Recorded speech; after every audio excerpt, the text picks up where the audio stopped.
천사가 그들에게 말하였다. 두려워하지 말아라. 나는 온 백성에게 큰 기쁨이 될 소식을 너희에게 전하여 준다. 아멘. 천사가 그들에게 말하였다. 두려워하지 말아라. 나는 온 백성에게 큰 기쁨이 될 소식을 너희에게 전하여 준다. 아멘.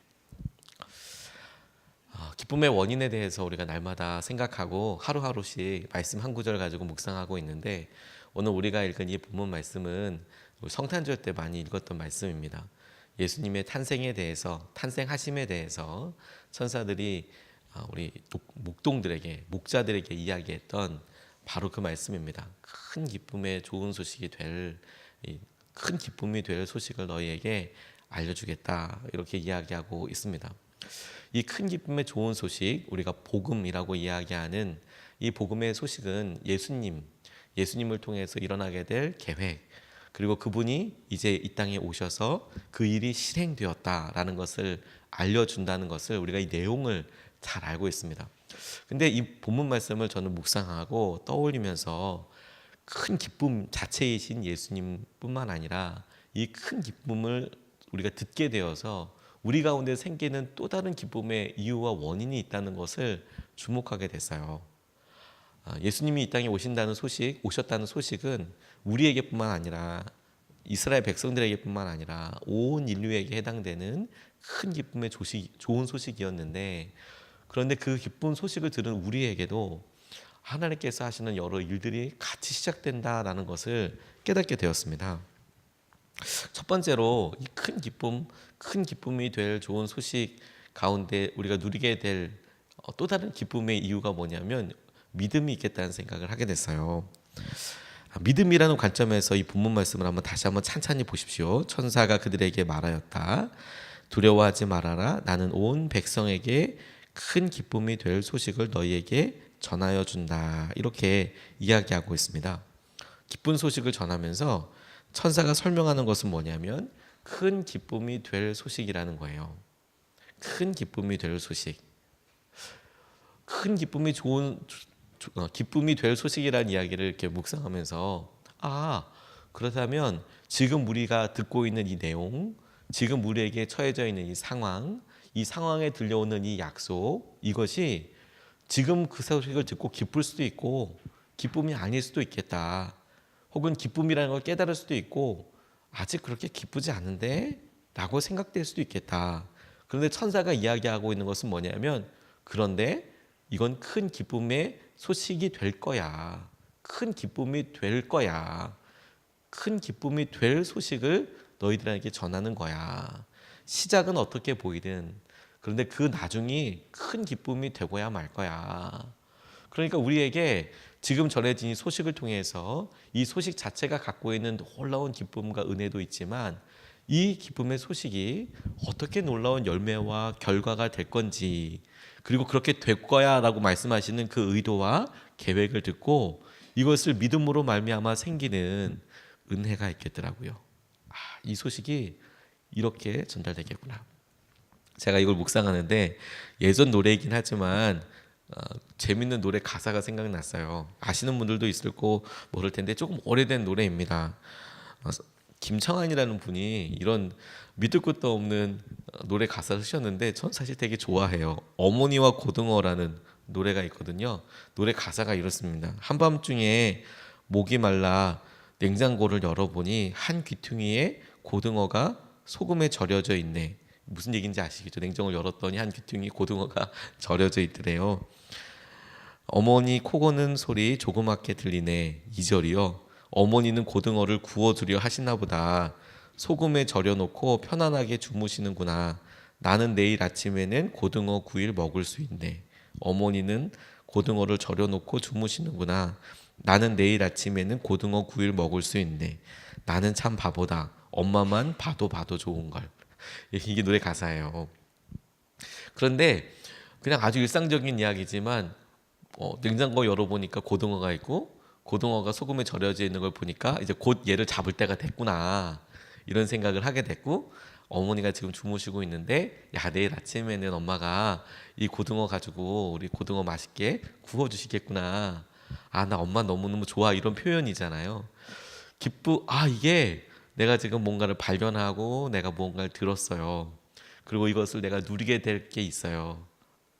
조만간에 이것을 내가 먹든지 보든지 취하든지 나누든지 그렇게 될 거예요. 그게 너무도 분명해요. 그래서 내 마음속에 기대감이 생기네요. 야, 그리고 이것을 주신 분에게 내게 감사가 생기네요. 그리고 이것을 내가 기대하면서 내 안에 이렇게 이야기하신 분에 대한 기쁨이 같이 있게 되겠네요. 큰 기쁨의 좋은 소식에 대해서 전 성탄절에 대해서 이렇게 묵상할 때 그런 생각을 해보진 않았거든요. 왜냐하면 예수 그리스도께서 이 땅에 오셨다는 것 자체가 갖고 있는 기쁨이 어마어마하잖아요. 제 삶을 바꾸고 모든 세상의 전과 후를 완전히 바꿔놓은 엄청난 사건이었으니까. 그런데 가만히 주목하고 나니까 지금은 너희들이 기대하는 것만큼 그렇게 큰 기쁨이 아닐 수 있어 보여도 지금은, 왜냐하면 그 예수님의 모습은 아기의 모습이고 지금은 육신적으로 할 수 있는 일이 아무것도 없고, 그리고 당분간은 이분이 자라면서 우리가 무언가 기대할 수 있는 것이 없어 보여도 이분이 마침내 하나님의 뜻대로 자기의 마음과 생각을 드러내게 되셨을 때에는 엄청난 큰 기쁨이 될 것이다. 오늘 주님께서 우리에게 그런 기쁨의 이유를 주셨어요. 우리에게 약속을 주셨지 않습니까? 그 약속을 우리가 들어서 기뻤어요. 하나님 우리를 회복시켜 주시구나. 하나님 우리를 기쁘게 해주실 거구나. 그렇게 붙잡아서도 기쁘지만, 그 말씀과 약속의 내용 때문에도 너무 기쁘지만, 이 내용이 하나님께서 그걸 기대하게 하시고 붙잡게 하셔서 기쁘다니까요. 제자훈련을 이렇게 하는데 여러 간증들을 나누게 되지 않습니까? 한 성도님이 그런 이야기를 나누시는 거예요. 본인이 너무 힘들고 어려울 때 하나님께, 하나님 내게 주의 마음과 주님의 계획을 보여달라고 간절히 기도했대요. 근데 하나님께서 정말 그 기도를 기쁘게 받아주셨는지 본인이 갖고 있었던 기도 제목을 우연히 어떻게 기도원에 가서 기도하다 보니까 자기를 위해서 기도해 주시는 분이 자기 마음속에 있었던 기도 제목을 자기는 얘기도 하지 않았는데 정말 똑같이 기가 막히게 그렇게 기도를 해주더라는 거예요. 너무 놀랐다는 겁니다. 너무 놀라서 적어놓고 하나님이 내 기도를 들어주셨구나. 근데 그 기도의 내용이 뭐냐면 하나님께서 내게 앞으로 어떻게 기도해야 될 방향을, 그러니까 지금 자체 하나님 내가 기도하고 있는 것을 해결해 주신 게 아니라 네가 앞으로 해야 될 일에 대해서 하나님께서 기대하게 해주셨거든요. 약속해 주신 거거든요. 그런데 그 약속의 내용도 너무 감사했지만 내게 그런 미래의 약속, 내게 그 미래의 사명을 놓고 나아가게 하나님께서 주신 그 약속 때문에 그 약속이 이루어지게 될 것을 믿어서 기대하는 마음과 기쁨이 있다니까요. 그걸 신뢰하기 때문에. 근데 우리에게도 주님께서 똑같이 그런 믿음을 주시지 않았나요? 우리 가정을 회복시켜 주실 거야. 이 재정을 통해서 주님께서 말씀해 주실 거야. 저는 오랫동안 성도님들을 위해서 날마다 기도해 보니까 날마다 기도하는 그 기도 제목이 왜 응답이 잘 보이지 않을까 저도 궁금할 때가 많이 있거든요. 그런데 그렇게 기도하다 보면 어느 순간에 우리의 간구가 어느 순간에 주님으로부터 온 약속이 되고, 그리고 주님으로부터 온 이 약속은 어느 순간에 주님께서 반드시 이루어 주실 것이라고 하는 기대와 믿음이 되더라고요. 그래서 기뻐할 수 있어요. 큰 기쁨이 될 좋은 소식을 통해서 우리가 누리게 될 첫 번째 기쁨은 뭐냐면 우리가 주님을 믿게 돼요. 신뢰하게 돼요. 약속을. 두 번째, 이것을 통해서 누리게 될 기쁨이 있거든요. 그건 관계입니다. 관계. 10절 말씀을 다시 한번 보면 관계라는 생각에서 이 말씀 한번 들어보십시오. 천사가 그들에게 말하였다. 두려워하지 말아라. 나는 온 백성에게 큰 기쁨이 될 소식을 너희에게 전하여 준다라고 목동들에게 이렇게 이야기한 거거든요. 기쁨이 될 거야. 이 소식이 너희에게 기쁨이 될 거야. 반드시 기쁨의 원인이 될 거야. 이 소식이 우리에게 새로운 관계를 만들어요. 지금 이 천사의 말을 듣는 목동들에게뿐만 아니라 이 소식을 듣는 우리에게도 그렇습니다. 한 번은 저희 딸들이 엄마가 일이 있어서 잠깐 늦게 오는데 엄마를 위해서 뭔가 이렇게 준비를 하더라고요. 뭐 준비를 해도 제가 보기에는 다 똑같아 보이는데 그냥 뭐 이렇게 봐도 그냥 엄마가 딱 보면 알 것 같은데도 불구하고, 그런데도 불구하고 뭐 열심히 이렇게 준비하고 서프라이즈 뭐 이런 것처럼 뭐 이렇게 준비해요. 근데 뭐 준비되어 있는 내용들이 지지부리하다고 하더라도 딸들이 준비하는 거 아닙니까? 그렇죠? 그리고 제가 봤을 때도 집사람이 딱 봐서 딱딱딱 이렇게 보면 대충 눈치 있게 되게 그렇게 준비해요. 그냥 뭘 준비한다고 뭘 이렇게 해요. 그리고 저한테는 거의 협박에 가까운, 얘기하지 말아라. 엄마한테 절대 얘기하지 말아라. 우리 딸들이 저와 집사람 사이의 그 견고한 전선에 대해서 잘 모르는 것 같아요. 우리가 갖고 있는 견고한 신뢰의 끈에 대해서. 하지만 엄마한테 비밀로 해라. 거의 뭐 협박에 가까운 수준으로 막 이야기하면 뭐 어떡하겠어요, 그걸. 그래, 뭐 그래 해라. 엄마가 되게 좋아할 것 같다. 이렇게 얘기하죠. 뭐 내용도 중요하겠지만, 내용도 뭐 집사람이 좋아할 내용일 수 있지만, 딸들이 그렇게 준비했다는 것만으로도 사실 너무 기쁘고 감사하고 좋잖아요. 그런데요, 그걸 제가 본의 아니게 보고 듣게 된 거예요. 딸들이 이런 거 준비하고 있다. 일부러 제 경우에는 집사람한테 알려주지 않아요. 애들이 열심히 하고 있는 것에 대해서 알려주지 않아요. 그리고 같이 이제 지켜보는 거죠. 그러면 제가 그 아이들이 꾸미고 있는 엄마를 놀라게 해주고 엄마를 하고 있는 그런 선물에 제가 같이 공범자가 되더라고요. 공범자라는 느낌 아세요?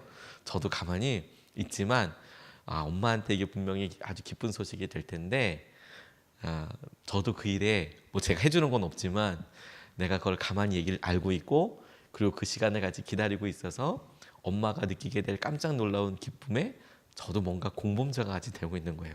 같이 기쁘고 있는 거죠. 그 순간에 어떤 기쁨의 카르텔이 생기냐면 저와 저희 딸들의 기쁨의 카르텔이 생겨요. 관계가. 그래서 저희들이 다 한 일당이 되고 우리 집사람이 대승자가 되죠. 하나님께서 천사들을 통해서 지금 사람들에게 큰 기쁨의 좋은 소식이 될 그런 놀라운 소식을 너희한테 알려준다라고 이야기할 때 그 이야기를 들은 이스라엘 백성들 그리고 심지어 오늘 그 말씀을 듣는 우리들 그리고 우리들과 이 말씀을 전해주시는 하나님과 그리고 이 말씀의 주인공이신 예수님과 기쁨의 관계가 생겨요. 카르텔이. 그리고 이 기쁨의 소식이 전해지게 될 우리 자신을 포함하여 세상 사람들에게 이것이 기쁨으로 다가갈 때까지 우리 안에 견고한 관계가 형성된다니까요. 우리가 주님께서 이루시는 이 일을 공범자라고 표현하기 좀 그렇지만 이 경우에는 근데 같이 일을 이루어 나가는 사람이 되는 거예요. 그게 얼마나 큰 기쁨일까요? 그게 얼마나 놀라운 은혜일까요? 그리고 그게 일어나게 될 것 주님께서 성경에 말씀하신 대로 새하늘과 새 땅이 땅에 임하고 하나님께서 주실 약속이 우리 가운데 다 일어나고 주님이 오신 것으로 인하여 우리 죄가 해결이 되고 우리 상황에 막혀있던 상황들이 돌파되게 되고 넘어서게 되고 하나님께서 하시는 은혜들을 붙잡게 된다는 것을 우리가 알았어요. 그리고 기다려요. 그리고 그 사람들에게 그런 일들을 알려줘요. 이건 서프라이즈 파티가 아니니까요. 알려줘요. 그리고 그날 위해서 기다리면서 이 소식을 함께 알고 있는 공유하고 있는 주님 우리 자신 그리고 이야기를 듣는 모든 사람들이 기쁨의 관계를 이루어요. 그것 자체가 놀라운 기쁨의 원인이더라고요. 주님이 말씀하셨고 내 주위에 사람들이 있고 그래서 기쁨의 소식 자체도 너무 감사한 기쁨이고요. 그 기쁨의 소식을 알고 있는 우리들과 생기는 관계도 놀라운 기쁨의 원인이 되더라고요. 아이를 임신하고 나면 그러면 그 아이가 이 땅에 태어날 때까지 관계가 형성됩니다. 아니 관계가 바뀝니다. 아내와 남편과의 관계가 바뀌어버립니다. 그리고 보이진 않지만 분명히 살아있는 그 생명과 어린아이와도 관계가 형성됩니다. 그리고 기다려요. 우리가 볼 수 있을 때까지 우리가 안을 수 있을 때까지 우리가 말을 걸을 수 있을 때까지 기다려요. 그 기쁨은 지금은 당장 우리가 구체적으로 만져보거나 혹은 이야기할 수 없는 것처럼 보여지더라도 우리가 만족할 만큼의 그렇지만 반드시 아이가 태어나게 될 거고 그러면 그 아이는 반드시 우리를 향해서 말을 걸어오게 될 거고 그리고 반드시 우리와 인격적인 관계를 맺게 될 거예요. 주님께서 우리에게 찾아오셨고 우리가 이것에 대해서 말씀을 들었습니다. 그 일을 이루기 위한 우리가 또 다른 증인이 된 것이죠. 오늘 우리가 5월달 이렇게 맞으면서 하나님께서 하시는 이 기쁨을 주님께서 주시는 은혜로 같이 붙잡을 수 있으면 좋겠습니다. 하나님께서 우리에게 큰 기쁨이 될 좋은 소식을 우리에게 알려주셨는데 우리가 이것을 성경의 약속으로 사람들과의 관계로 누리게 될 때 오늘 두 가지 말씀을 같이 나눴어요. 하나, 이 큰 기쁨의 좋은 소식이 될 주님의 소식을 통해서 우리가 믿음이라는 것, 기대라는 것, 우리가 그것을 기쁨의 이유로 얻을 수 있었고, 두 번째, 관계를 얻을 수 있었다는 관계를. 우리가 오늘 주님 안에서 이 기쁨과 은혜를 충만하게 누리게 되는 저와 여러분 되시기를 축복합니다. 두 번 나눠서 같이 기도하겠습니다. 첫 번째 기도는